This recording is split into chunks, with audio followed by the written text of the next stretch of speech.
Hey guys, welcome to another episode of the Awesome Sunday Show. Pat here. This is Connor speaking. So today we're going to be continuing our talk about The Flash. We're going to start with episode 3 called Things You Can't Outrun. Ooh, I know. It's a good, foreshadowing. This episode, every episode gets early on becomes important because he learns more about his powers and all that. This episode, compared to the first two, is not as important. We do see some big things in it, but overall, there's some good action though. Yeah, there is some really good action. There's just like a few important parts that kind of take most of the episode over. Yeah. And we'll start with who the villain is. It's Kyle Nimbus, aka the Mist. Which, it's a play on words of his last name because it becomes a cloud of mist. And the reason like the Nimbus cloud. Yeah, he's really important, and it's because he's the first metahuman that they're going to try and catch instead of letting die or killing like in the first two episodes. So the team had to figure out a way to do that, which is by deciding to turn the particle accelerator into a metahuman prison. Of course, like Team Flash, well, mostly Cisco and Caitlin were really nervous about going back down there, given the events of what happened. Yeah. And the reason for that is because Caitlin and Cisco both feel really guilty about what happened to Ronnie. Caitlin's guilty because Ronnie wasn't supposed to be there the night of the particle acceleration explosion, and of course she's like, "Oh no, just come." He died. Yeah. Typical women. Just come anyway. Yeah, but I really want you there. Yeah. And then we learned Cisco feels guilty because Ronnie forced him to shut the door on him in the thing, which effectively trapped him in the explosion. Yeah. They both dropped the ball there. Yeah, but you know what? Ronnie went out a hero. If you think about it. He did. It's a brave man right there. The bravest. And then we see Barry visiting his dad in Iron Heights. And one thing I felt about this scene is that like Barry's dad is like the moral lightning rod, no pun intended, of the show. Really? No pun intended. All right, maybe I did mean to. But he's teaching him what it means to be a hero without being like a classroom lesson, like a lecture. Yeah. Well, not that he has the amount of time to lecture him, but he shares that responsibility with Joe. Although I feel one thing I noticed, you see it early on, but I really noticed it later on in this season, is every time Barry visits his dad and talks to him, he's got like a childlike enthusiasm as if he was like 11 again. Yeah. First, when he speaks with Joe, he's more adult-like. And it just makes me feel like the reason he's like that when he sees his dad is because he missed out the last 14, 15 years of his dad. Yeah, it was kind of like life, so it's like he's still a kid with his dad. Yeah. Obviously he's excited to see him anytime he gets in prison, but it's just something I picked up on, and I don't know whether it was intentional or not, or if Grant Gustin just decided it like that, but it's a good move either way. Yeah, it somehow works. But I mean, with stuff like that, sometimes it's just, you'd be surprised how much the actors, not I wouldn't say right, but kind of just impose like certain things, like yeah, they kind of put their own spin on it. Yeah, there probably is. He's probably reading the lines, but like, it could be the director too. It's like, well, why don't you give a little childlike enthusiasm to it? It's like, or they could have done that themselves. We don't know. But yeah, but either way, I like the way they do it. It works. It works perfect. It works perfect. I'm not disagreeing. Yeah, it's just cool. Like, there's just sometimes it's cool that it's not just the writers that put that in or the director. Like, yeah, I mean that's to be expected from a lot of actors do that all the time, or it changes on the spot, after a few takes. But either way, whoever decided that move, I think it's great acting decision. So then we learn Nimbus is targeting those who put him in jail, and led to him being mid-execution before the particle accelerator explodes, which is how he gets his mist power, because they were kind of giving him a gas. Yeah, which it's like, I guess they took one out of Hitler's book. Yeah, I was thinking, yeah, like that's the one thing I was kind of thinking of, like, gas execution. Yeah, it was a little extreme. Yeah, I mean, Mostly I it's know they like do. the It's like lethal. euthanasia, right? And Yeah, yeah, it's like if they just give them a needle and they're out. Like, not even. yeah, Don't even do like the electric chair. yeah. Like, I know. Yeah, I guess whoever designed that had a Hitler fetish or something. yeah. I mean, what it works. They had to explain his power somehow. Yeah, I mean, it was necessary. That's how it fits. And one of those people is Joe, who was his arresting officer. So, got to save Joe's life again. Yeah. But He's been a cop for how long? He's probably put a lot knows? of people away that want him dead. Yeah, really. Except I guess this is one of two people who have powers that attack him. Yeah. Um. So Joe, like we mentioned in the last episode, Joe agrees to work with Barry on the case to get his dad out of prison, and this was big because Joe actually went to visit Henry, Papa Allen, at Iron Heights, and just straight up apologized to him for putting him away. And you could tell when Henry first saw Joe, he was like pissed. He did not want to see him at all, which I understand. Guy, you're supposed to be a great friend of yours, and he put you in jail. I mean, not that Joe really had a choice, but I think it was Joe didn't really like try to prove he was innocent back then. Yeah. Like, Not that he really everything was against him, but yeah, that's the thing. Like, I could see him being pissed for not believing that he didn't do it, but at the same time, it's like when there's all this evidence and like there's no witnesses and like the only other witness is your son who's saying the same thing as you, who wasn't even at the crime scene for the most part because Yeah. he comes running back in. Yeah, and he's like a man in yellow, like Yeah, like Yeah. the lightning did it or whatever. yeah, but you really can't blame Joe, especially because he had to do his job. Yeah, It's not like he really wanted to put him away. But when Joe says he now believes Henry was innocent and that they're going to prove it, kind of like buries the hatchet, and Henry, expresses his appreciation for that and for taking care of Barry for all those years. So then Nimbus finally attacks Joe at the prison, and Barry goes there in his full suit and saves him. And one thing that, well, Barry goes to the prison. Barry. There's a lot that happens in between though. At the mall, the whole mall thing, right? Well, yeah, the sequence leading up to that is who we found out Nimbus was Oh targeting. yeah. The mobsters, then the judge. Yeah, but And there was then- that whole fight scene where Barry almost died. Yeah, because Nimbus went into his lungs and started Yeah. poisoning him. But Did you mention that at all, or did I just forget? actually, no, I missed that. Oh, But yeah, okay. that was no, important. I was hoping I didn't call you out, and I was like, wait, did he like say that? And No, then I'm just- I didn't say it. You're right. Okay. Which is good because Caitlin was able to come up basically with an antidote for it, which is good that you said that because that's how Barry saves Joe's life. Yeah. Okay. So, good call on that. Damn right.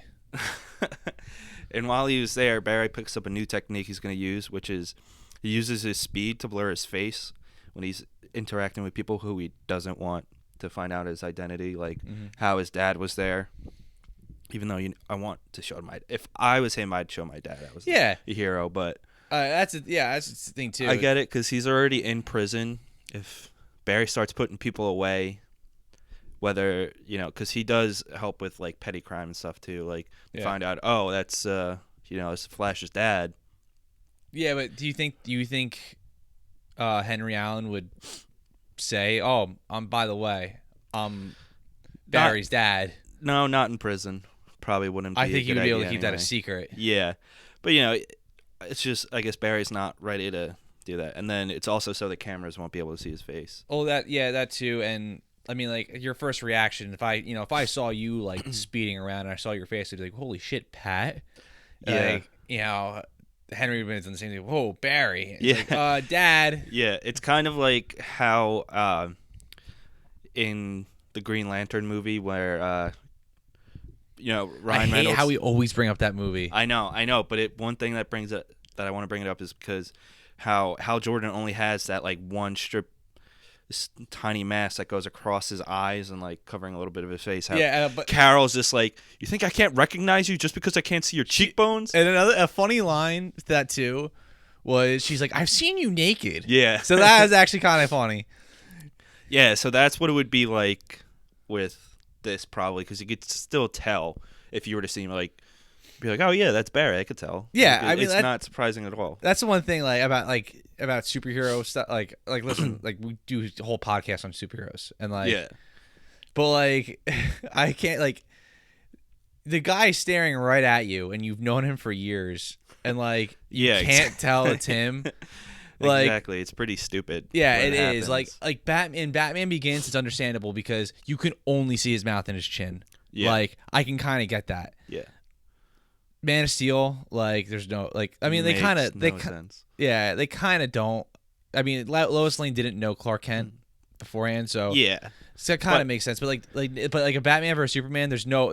You're not gonna tell me that like Superman's gonna go up to all these people and then be like, Clark Kent, did you see Superman? Like, Yeah. or like even in like the first Superman movie, where it's with with Christopher Reeve, like Lois is literally like on vacation with Clark Kent, like, and she doesn't pick it up until he burns his hand, and then there's nothing there. Yeah. Like, It makes no sense. Oh, I was watching Superman Returns with Brandon Routh. that movie could have been good, It really could have but been. it's not. But one thing in one of the scenes I found funny, I actually made a tweet about it before, is Lois's son, the second time he sees Clark, Superman happened to be on TV at that moment. He looks up at Superman, then looks up at Clark, and Clark's like, oh shit, this kid picked it up. This like fucking 5-year-old kid, the second time he sees Clark, figures out that he's Superman.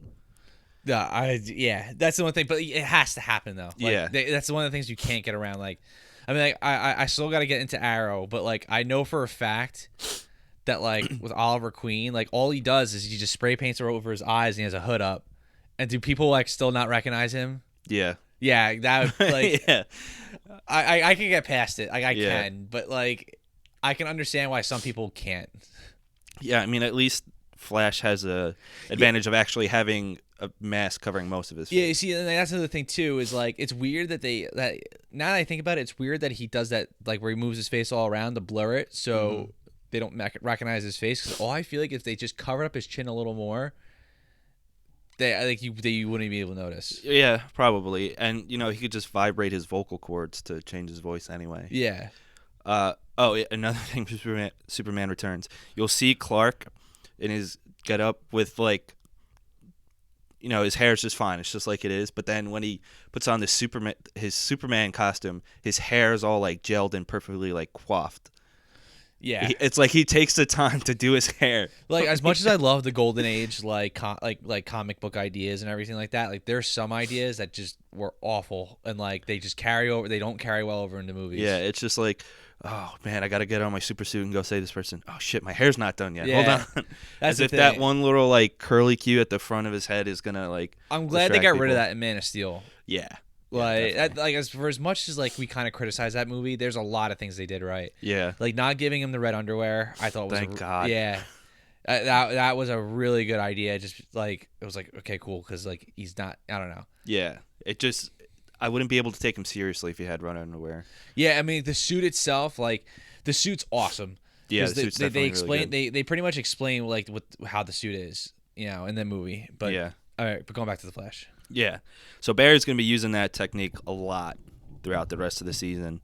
And it makes sense for when he talks to certain people who he can't reveal his identity to, which we'll see coming up. And then Barry ends up subduing Nimbus. So they successfully capture their first metahuman. They're going to then take his head and put him up on the wall like it was like a deer's head. They should have done that. Yeah. But instead they lock him in a prison in a giant particle accelerator, which how do you think they feed him? Where do you think they shit? Yeah, that's the one. They have to go in and clear it like a dog kennel. Like, Yeah, I don't know how that happens because it's like he does have to eat just because he does turn into gas. yeah, there is a deleted scene from like one of the later episodes in the series where like Cisco goes down basically like a lunch cart and just I don't know how he gets him in there safely, like to give it to him, but he has like meals for all the prisoners. Mostly like it's called Fat Belly Burger or something that's featured on both Arrow and Flash. Whatever it's called. But yeah, they do kind of show that, but like you think when they're going, like when they shit and piss, they got to go in there, wash it out like it's like a zoo exhibit. How I imagine is like, in order for them to eat, like there has to be like almost like two walls. Like there's like a wall, and then that wall goes up. Then the front wall goes down, drops off the food, walks away. Front wall goes up, and the back wall goes down. Could be. Like that's how I would do it for Mist. Yeah. Yeah, but they make it work behind the scenes throughout like the rest of the season. And then again, Barry visits his dad, and they have like a really great moment together. You know, Barry, Papa Allen's like, you know, he's all proud of Barry and everything, happy for him, which is good because you know he can't see him all the time. Like, got to make the most of sitting between each other between glass. Yeah, I mean, it's. I feel like so like I haven't finished the first season yet, but I just feel like there's gonna be a lot of tender moments between them. Yeah, there is. It's very sweet. And tender. Love me tender. Nice and tender. Love me tender. Stop. And then at the end of the episode, we see Wells enter his super secret room where he watches the video of Barry getting struck by lightning. And he says, "See you soon, Barry." And that's a flashback to the night of the particle accelerator explosion. I should have said that first. So, what's your impression of Wells? Like, what's the vibe you're getting from him? Well, I mean, he's obviously in control. Yeah. Like, he's a conductor of some sorts. Mm-hmm. Like, he's got everything planned out. He knows the future. I mean, we all know who he is already, you know? Mm-hmm. Like, it's no secret. I mean, to any Flash fan. Yeah.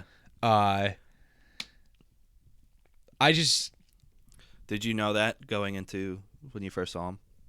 Not right away. No. It was like episode 2 where I was like, or at the end of episode 1. Mm-hmm. I was like, oh, cool. Like, well, he could be somebody else. I mean, you haven't watched that far, but you probably already know anyway. I think I already know. Yeah. Yeah, it was. Yeah, it was kind of, you know, the more you watch it, the more you pick it up. And then it just, at least the way they do it is not like Arkham Knight where they just hammer it and shove it down your throat about who the secret identity is. Stop. At least they didn't do it like that. You know, I wonder how many people they took their time. I wonder how many people we don't know listened to that podcast and was like, I hate this guy. Like, yeah, probably.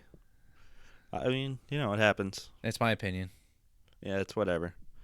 All right, yeah. So, like I said, episode 3, some things are a big deal in it, but overall, I feel the more important episode is episode 4. Classic villains coming up at episode. Yeah, a classic villain, which sets up like just a lot of the rest of the season and the future seasons too. So that's why I feel like out of the first 4 episodes, episode 3 is probably the least important. Yeah, but it's still so much fun to watch. It is. Oh yeah, it's not fun to watch. It's just like in terms of importance to the rest of the season, it's there's some things, but it's not like huge. Yeah. Yeah. There's not like big yeah, drops. It's not like that's a good point. Yeah, so we're going to spend a lot more time talking about episode 4. Not just because of what happens in it. There's a lot of references in it too, but because of what it's setting up. So we're going to take just a short break for it, and then that'll probably be like a half hour, 45-minute segment. Probably. Compared to this. We're going on like 20? Yeah, we're on like 20 right now. Good. I did look at your phone, but yeah. So we're going to spend more time on episode 4, and then we're going to talk about what it means for the rest of the season and what it means for the Flash overall. All right, so we'll take a break right about now. Now.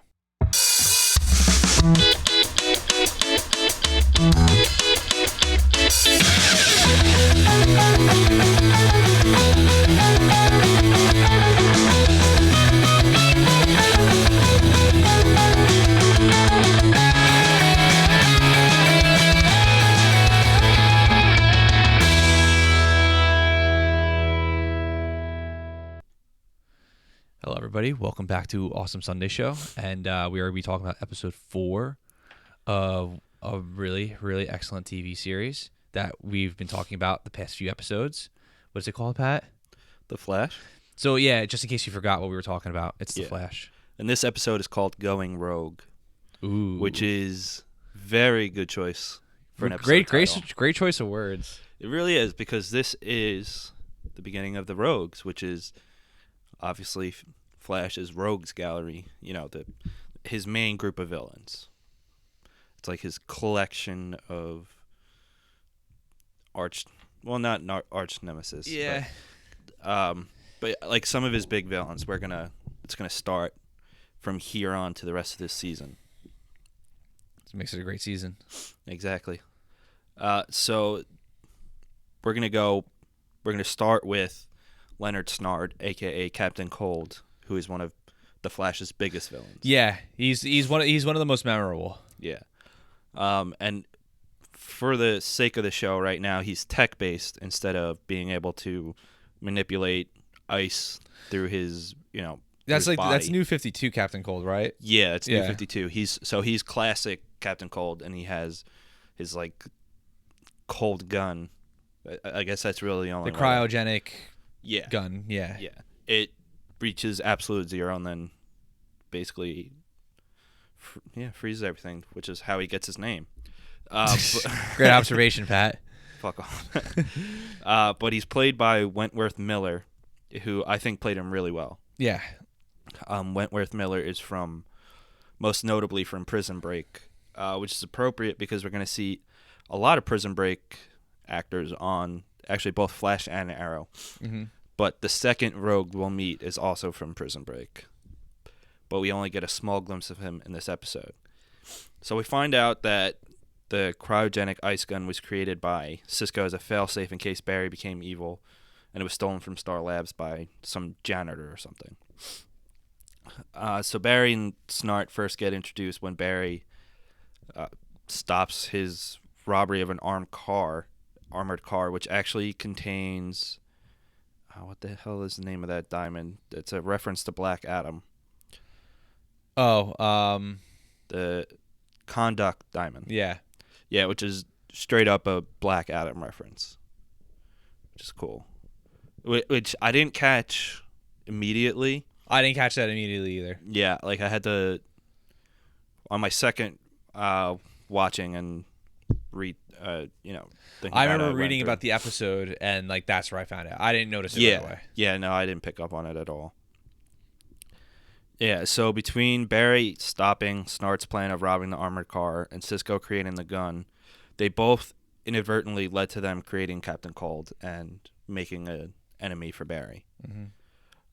And we see that Snart is really a master when it comes to planning. Joe mentions that he plans things for months and has everything calculated to give him the best window. Like in the armored car scene, he's like, "Oh, you have 78 seconds. You have 100 and whatever seconds until the police arrive. Yeah. You have this, and this." They got to give him like, and that's I like that they wrote that. I like how they made Captain Cold intelligent like that because he's not a metahuman. Right. So he has to be somewhat intelligent. They show throughout this episode and upcoming, he really is like a master planner and calculates everything so well. And that's why he's usually able to get away with committing the crimes he does. But yeah. It's good that they do that because, he has, without the cryogenic gun, at least we know he's still like really intelligent and very strategic. So the combination of both of those is pretty dangerous for Barry. Mm-hmm. So then we see Team Flash is testing Barry's speed and his ability to multitask. He's playing chess with Wells, ping pong with Cisco, and then Operation with Caitlin. Oh yeah. Yeah. Oh yeah. That's right. I forgot about that scene until you just said Operation. I was like, it's kind of funny. Yeah, and like Caitlin was like, "I don't get the point of this game," and Barry's just gotta be like, "It's a game. Not everything has to be like, biology. That's your specialty or whatever. Nothing has to change your life. Like, yeah, exactly. You're supposed to do it just for fun." And then Felicity from Arrow comes to visit, and it's kind of like a mini crossover. And Barry's happy to see her, and she already knows about Barry's powers because Oliver told her. So she's like really wants to see it, so he shows her, and then she's like, "Ooh, Barry." Yeah, dude, I would be so excited if she came to see me. Yeah, she's quite lovely. Yeah. And it's funny because her and Barry are like equally as awkward and just dorky together. That's not good. You need someone cool and suave, but someone dorky. Well, that's why she's got the hots for Oliver. See? Bounces off like that. It's one of those situations where like they're perfect for each other, but they're both in love with different people. Kind of like that 70s show. Eric and Donna. Yeah. Yeah. It's like Eric and Donna Flash. Yeah, really. Except they never really went out. Actually, I probably shouldn't have said that. All right, it was just Pat's just looking at me like, what the hell? Yeah. So then Barry introduces her to Team Flash, and Wells creepily says he's expecting great things from her, and gives her like a creepy stare, like, "I'm gonna tap that later." Yeah, no, but like Wells comes off as pretty creepy though. Like he really and is. When you notice it, and when you like, it's noticeable in this, and then like when you kind of look back at the other episodes, you're like, huh. Yeah. Like I didn't really pick up on it. And it's just like that. Not only does he kind of look like a skinnier Jared Fogle, which kind of like makes it messed up. Like he's just like he stares. Like, yeah. I was gonna make a Jared Fogle joke a little bit later in the episode when something came up, but I guess well, say it anyway. I can still say it. Yeah. I'm gonna hold off on that for a Welcome second. to the Jared Fogle podcast. Yeah. By the way, did Evan's brother and his friend keep that team name for the fantasy football draft? I don't know. Hopefully, but I doubt it. All right, well, let's keep talking about the episode. I just thought it'd be funny to mention some of our friends on the podcast. Yeah. Yeah, I doubt they did, but for the first time we see the cosmic treadmill, which, already doesn't have the uses and powers that it does in the comics, which basically allows Barry to time travel for the most part. Well, not yet. Not yet. It's probably going to happen. Yeah, I mean, I'm talking about in the comics, that's what it's primarily used for. In the show, definitely not this season, and don't know about next season. That's, up in the air. No, they didn't keep the Jared Fogle name.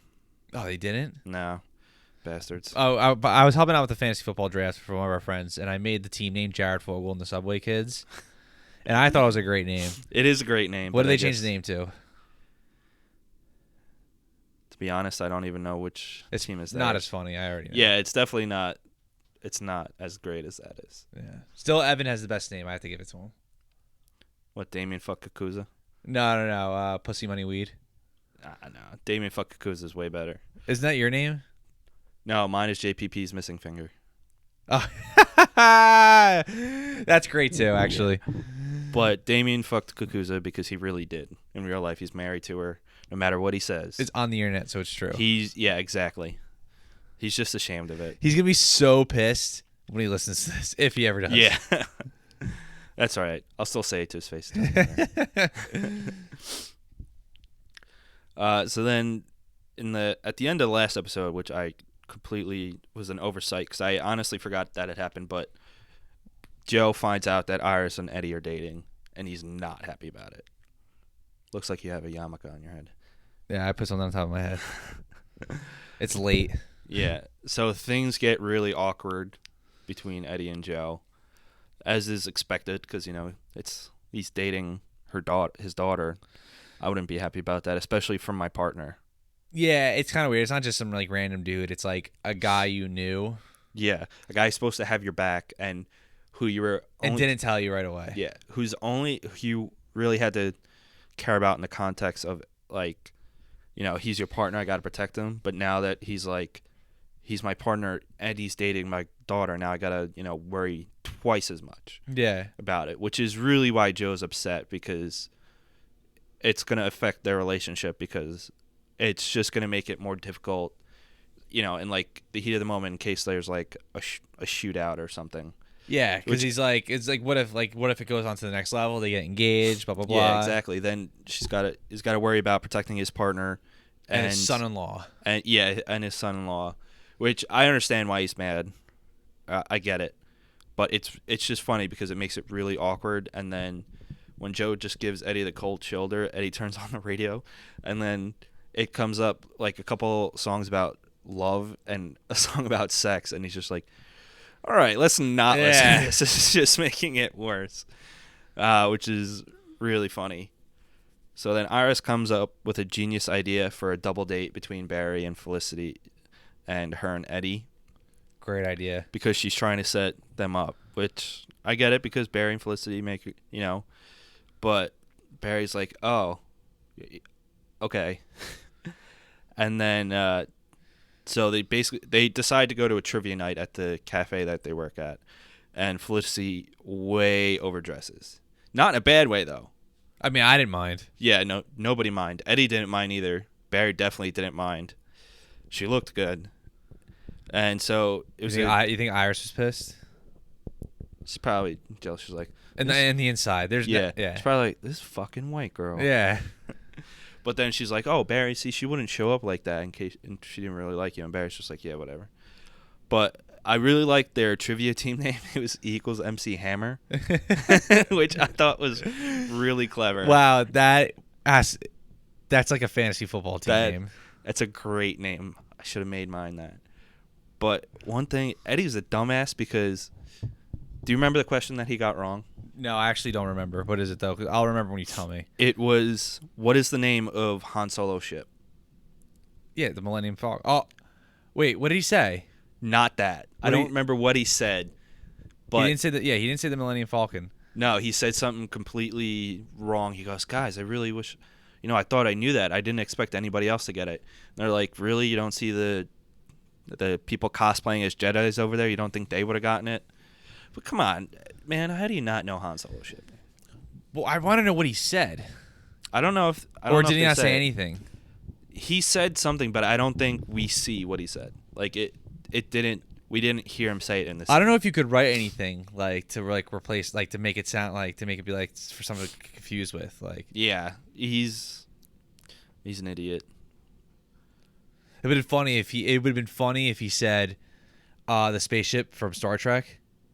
Oh, the Enterprise. Yeah, like the Enterprise. Yeah. Like, yeah. So then we get back to Captain Cold, aka Leonard Snart. He's at the museum casing out the joint, which I hate the way I said that, but it's okay. it's like so cliche. But again, for the conduct diamond, and this is where my Jared Fogle joke comes in. Right, he offers that random kid gum, which is Jared Fogle's best move. I mean, it's Very not clever. that good. No, it was but pretty clever. Yeah, it would have been better had you not If made you, a Jared it Fogle would have, joke yeah. before. If I didn't say anything, it would have been much more organic. Yeah, exactly. Now it just seems kind of forced. It seems like you copied me, which is usually what happens. Oh yeah, totally, all the time. So then Barry goes to try and save the day, stop him from his thing, and then Snart ends up. He sees that one of Barry's weaknesses is, how much he cares about saving every civilian, and so he knows he can use that against Barry and allow him to escape. So he freeze blasts some guy, and then, it's the first time that Barry has to come with accepting that he can't save everybody. Well, he kind of accepted that in episode 2 a little bit. Yeah, but Well, that was different. This is an innocent civilian. Yeah, all right. not Yeah, I know what you're saying. It's more like he can't save every innocent person. Yeah, and he has a lot of trouble accepting that, and it makes him extremely guilty for the rest of the episode. And then after Barry finds out that Cisco built the gun, Barry gives him the cold shoulder for the rest of the episode. And Wells was furious. He goes, Barry Allen must be protected at all times, Cisco. How can you ever fucking do that, basically? Which I understand. Yeah. And Cisco's, of course, really, really guilty. And then Snart exposes Barry's other weakness, which is the cold gun, because it slows his healing factor. Other than, giving him frostbite at temperature of absolute 0. Which would like make your limbs fall off in real Yeah, life. for anybody else, it would basically kill you. But yeah, so it slows him down a lot because it hurts his healing factor. Let's see what else. And then so in Barry and Snart's like final showdown in the episode, Cisco shows up with his prototype Colt gun, and he gets Snart to back off. Then he goes, "Oh, okay, good thing you didn't do it. It was just a vacuum cleaner with LEDs strapped to it," which is pretty funny actually. That Snart either didn't realize or is just like, "Yeah, whatever. I got better shit to do."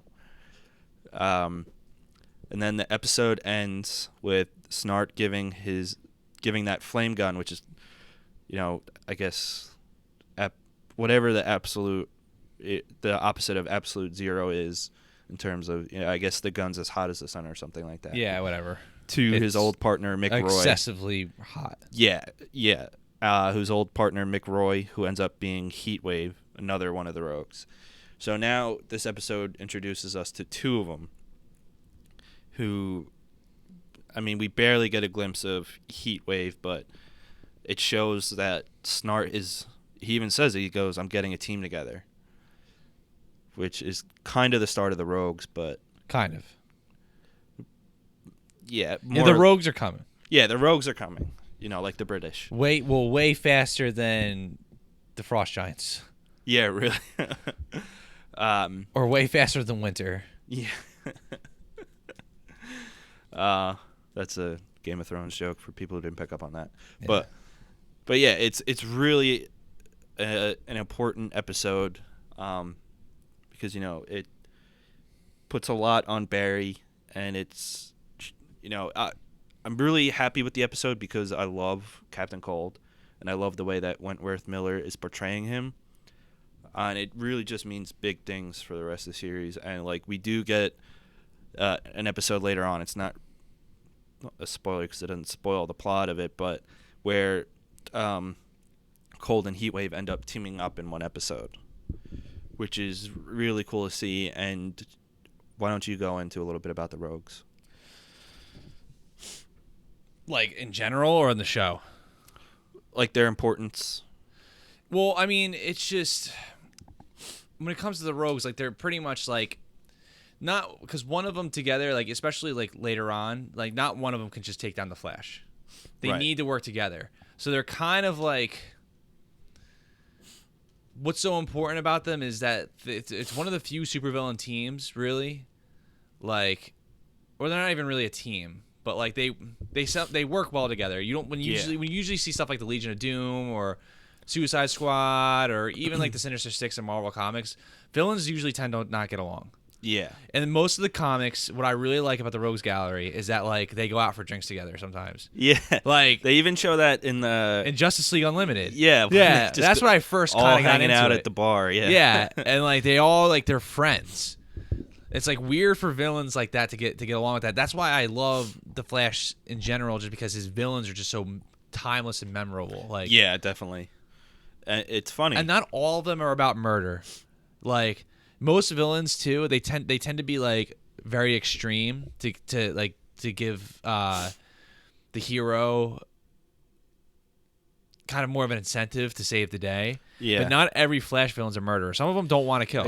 Exactly. Even in this episode, Snart, flips out on the one person on his team because I think he shot one of those armored car drivers, and Snart basically says, "We don't kill. Yeah, we get what we need, and then we get out. We don't harm people." Yeah, and like that's why I kind of like the Flash villains, is because like not like trust me, like don't get me wrong, I love villains like the Joker or like I love like the Batman villain, like the Batman Rogues Gallery, the Batman's villains is like they would kill anybody and they don't care. They'll kill children. It's just like, but the Flash, like there's the villains are actually sometimes a little more believable because they're all out just for personal gain. Yeah, exactly. So that's why I really, really like I can get into the Flash villains. Is it's like it's just like a normal cops and robbers. Like they they wouldn't kill, some of them wouldn't kill the Flash. They might kill the Flash, but like as far as just people in general, they're not about it. No, Most of them are. no. Captain Cold in the New 52 is he's kind of psychotic. Right, and that Pre 52 though, he's not a killer. no, he's not. And he's not going to be in this series. Don't expect that.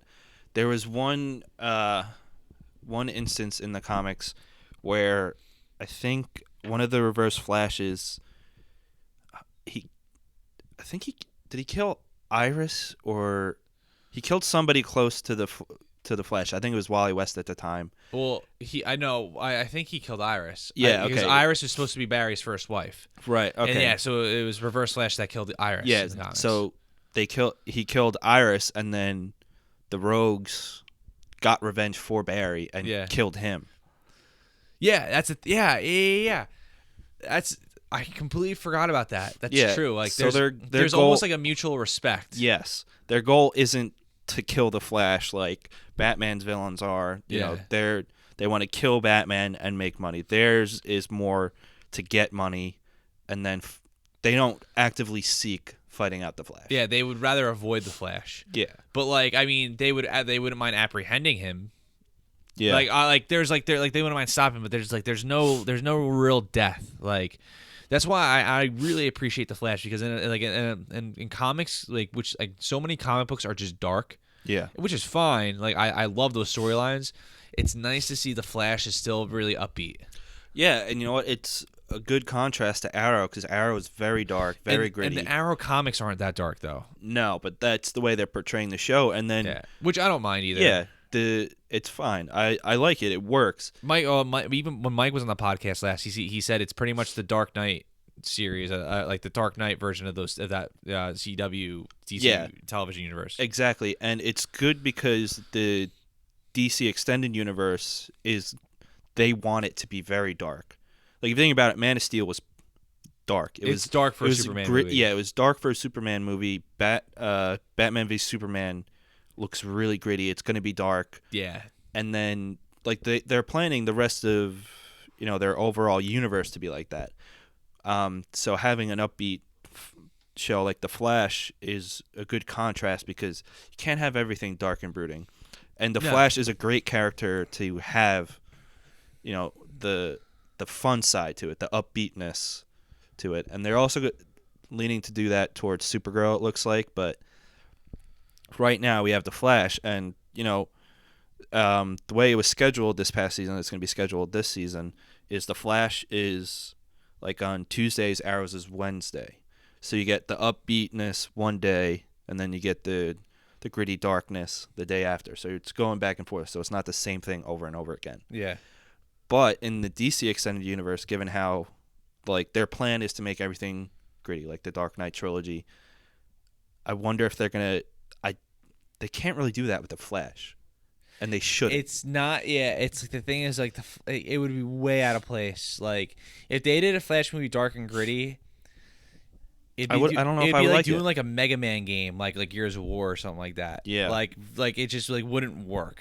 No, it wouldn't fit at all, because Barry's goofy and sarcastic, and Wally West is the same. It's the same thing. Wally He's a giant goofball. Wally West is literally like Barry Allen. Yeah, they're almost exactly. Wally West, I feel like, is more goofy than Barry. Yeah, I mean, in a way, in certain aspects, like, especially like not even comics wise, but in Justice League Unlimited, Wally West is like literally like he was cracks a joke he's like 10 times worse than Spider-Man. Yeah, exactly. In that show, he was like the comic relief. He was like the goofy friend out of that group, basically, and that's how the Flash character should be. Yep. Which is what I hope they stick with in the DC extended universe. But that's another reason why I think the Flash is my favorite superhero TV show right now over Daredevil. Even though Daredevil may be a better, stronger show overall, it's just, I prefer the Flash over his upbeatness versus dark and brooding all the time. I still have to finish the first season, but I can see why. But as of right now, I mean, like, it's still, I have to finish it. But as of right now, I still think I like Daredevil a little more, just because I just find the writing and the acting in Daredevil. Oh, it's phenomenal. Yeah, and And like again, this is not a knock against the Flash. It's a step above, in my yeah, opinion. yeah, And like trust me, and then the Flash so far is a superb show. It's yeah, excellent. Like don't get me wrong, but like Daredevil, like what Charlie Cox does to prepare to be Matt Murdock is like insane. And the writing in that show, I feel like it's just perfect. You know, like it's just. I guess it really comes down to opinion. That's just my yeah, opinion. If someone said they like Flash more than Daredevil, there's really no argument. yeah. That's really Exactly. opinion based. It's not like they're saying like, It's not like you're saying like Batman and Robin is better than The Dark Knight. Like yeah, exactly. you know, like you can't like there's obviously an argument there. Yeah, But like between Flash and Daredevil, they're two such separate shows with two different types of tone that it's like I almost feel like I like them both the same. I just prefer Daredevil. right. Not. I'm the opposite. I like them both the same, but I prefer Flash. Yeah. But I'll ask you that again later once you finish the season of the Flash, Okay. and we'll see if it changes. It may not change. It may change. Who knows? But it's just that's what I prefer, and that's what you prefer, and it's not bad. I mean, Daredevil's an amazing, amazing show. Yeah.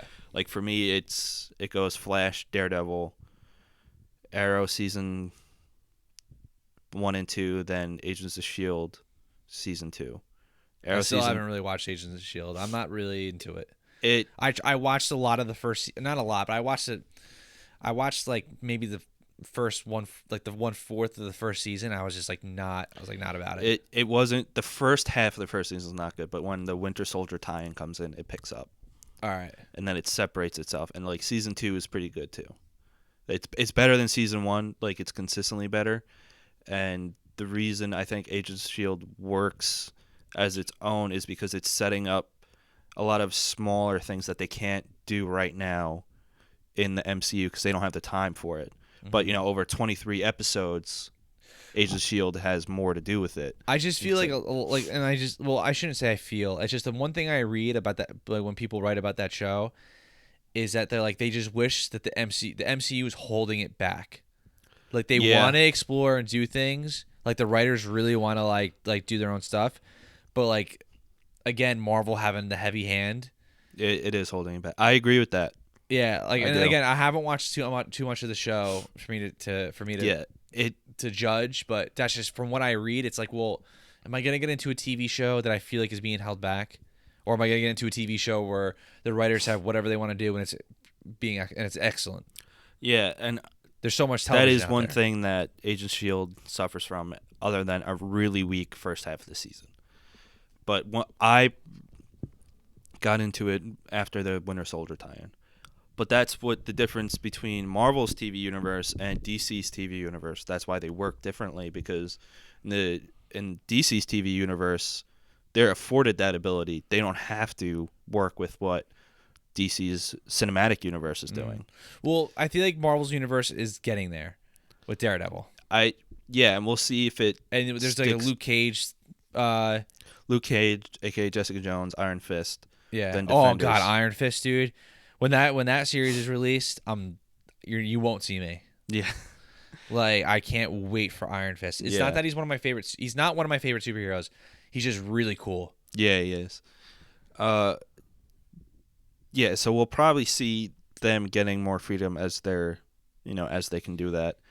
But yeah, I agree with the point that Agents of S.H.I.E.L.D. is being held back by the MCU, but I think that the reason DC's TV shows if we're talking DC's 2 TV shows versus Agents of S.H.I.E.L.D., Flash and Arrow are afforded more freedom and are able to work with what they want to work with. Mm-hmm. Of course, there's a few things they can't do, like put Batman on the show or Bruce Wayne or like some other Why major can't they characters. get the rights for that? Because isn't the CW owned by Warner Brothers?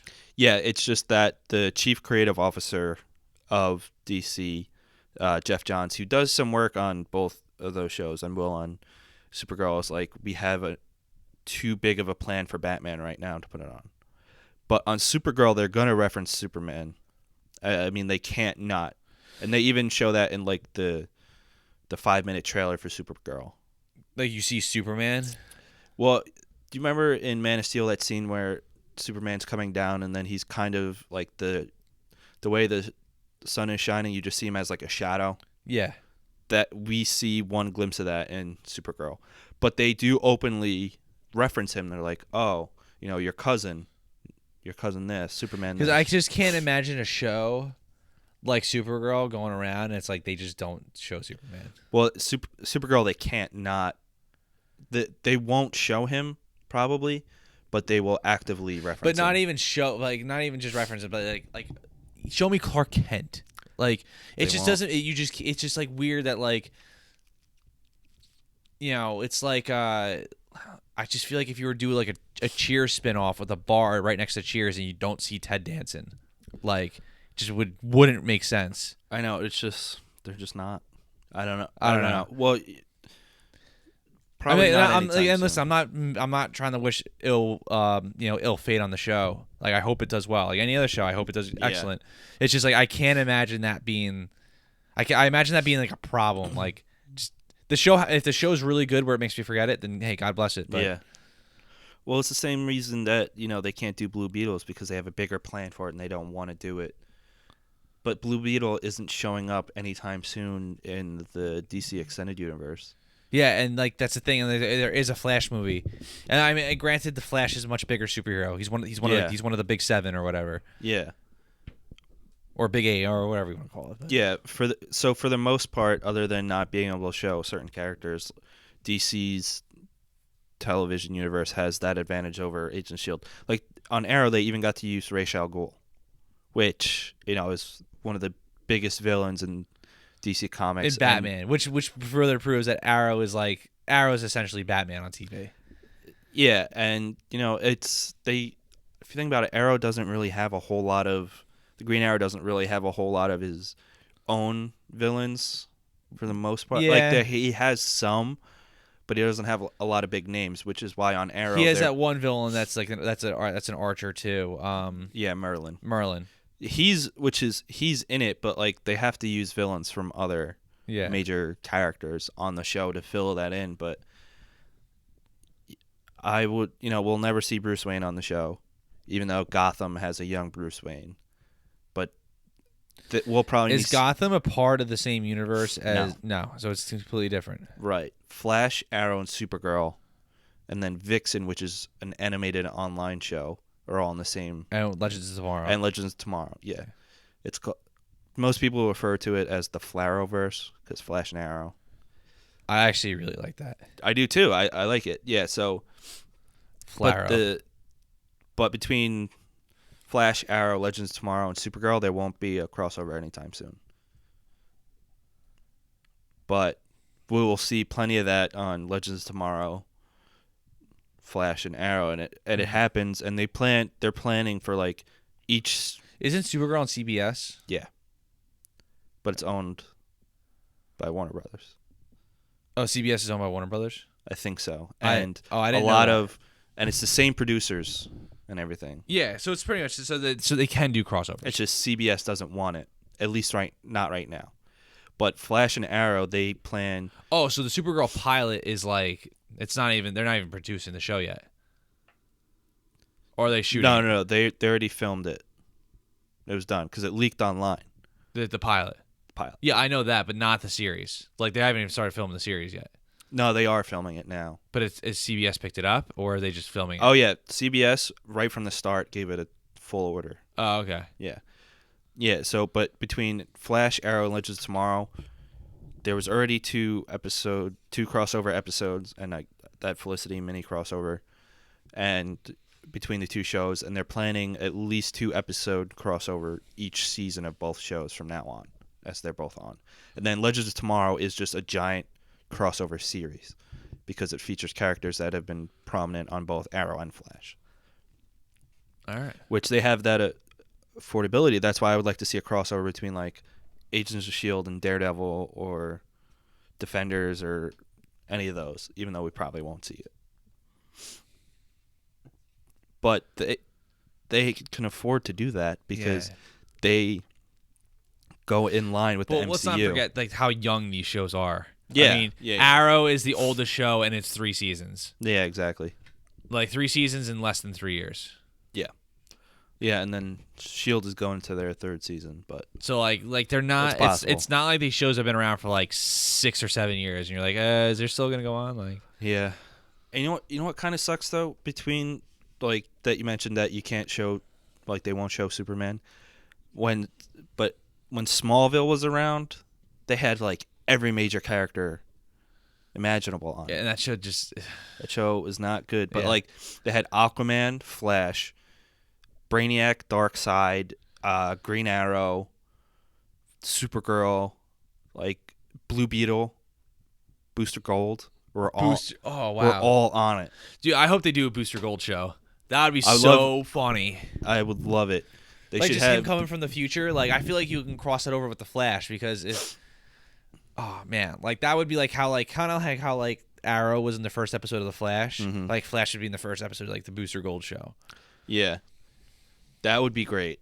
And I would time love travel would fit because there's a lot of time travel in Flash stories. There is. But the first episodes of Legends is tomorrow. Both Barry and Oliver are going to be on it. Okay. But yeah, so Booster Gold would be great. I That would would be love to see awesome. Booster Gold, played by Nathan Fillion. Who's that? Nathan Fillion from Firefly. Oh yeah, that guy. Yeah, He's in Tucker and Dale vs. Evil, isn't he? no, it's Alan Tudyk. Okay. No, he was what the hell is it? Did you see Dr. Horrible sing along by Josh Whedon? With Neil Patrick Harris. Yeah. No, I never seen it. Well, the other guy's Nathan Fillion. He's in Firefly. He's on that show Castle. I still can't picture a face. If you saw him, you'd be like, "Oh shit, that guy." Yeah, but no, he'd be a good Booster Gold, and he wants to play Booster Gold, which would be cool. But Well, I mean, for the and maybe movie- maybe he will because apparently, like all you need to do for an actor to do to play a role is to tell a studio, "I will play this role." yeah, Like The Rock playing Black Adam, yeah, Channing Tatum, the Gambit. Who else had to like fight for? Ryan Reynolds, Deadpool. Like Mhm. actors pretty much just fight for the roles, and then they Yeah. will make a movie. I would love a Booster Gold movie, or like a Booster Gold Blue Beetle like buddy cop show. That would be so funny. Like kind of have it like Lethal Weapon style. Yes. Like almost, but like superheroes and stuff. That would be great. Oh fuck! Get on that, DC. And Yeah. give us credit and some money. I don't just We'll enough to pay just off my write. student loans. We'll just write the entire thing for you. Yeah, just give me enough money to pay off my student loans. If for the idea, but if you want us to write, then pay me. Yeah, definitely. I'll gladly take like $100,000, which I'm sure is like not that much to compare for writers. Uh-huh. It depends on what they're writing for and if they're like head writers or anything. But we got really off topic for this episode It's okay. for the last like 15 minutes. Go figure. I mean, there was some stuff that we were talking about that was really relevant. It's but, superheroes. It's relevant. Yeah. But I think we're going to end it there for this episode. And then I know we mentioned Daredevil a couple times, and we will continue to talk about Flash. But we will get back to Daredevil. I mean, we have 9 episodes left of Daredevil, but Flash is coming back sooner. We'll Flash is coming back next probably month. get back to Daredevil before season 2. Like Oh, yeah, definitely. Yeah, And, like pretty soon. Which yeah. I feel like would make sense just to give people a recap before they watch the second season. Yeah, and then maybe even by the time Jessica Jones comes out.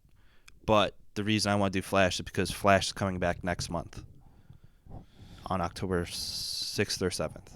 So, obviously, we're not going to get talks and done in time for that unless we do like unless we start increasing the episodes we're covering or the episodes that we're making.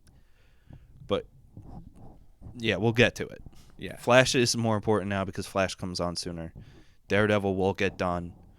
Don't be upset about it. And we'll still do some episodes that feature other topics, not just straight Flash each time. Yeah. All right, so thanks for listening. If you're listening, share this, like it, favorite, subscribe. Yeah, do much all that. Yeah, anything that you could possibly do on the interwebs, do Exactly. for us, please.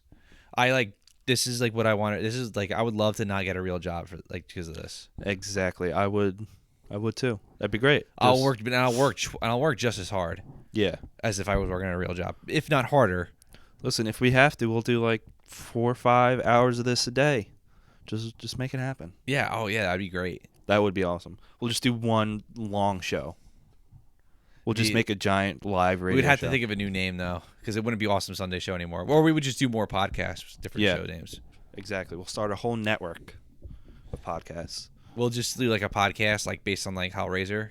It'd be like Pinhead Podcast, and we just talk about Hellraiser stuff. I wonder how long that show would last. Not long at all. Because only like 2 of those movies are good. Yeah. All right. So We should probably end there because it's like really late. We're stopping right now. Ready? Bye. See ya.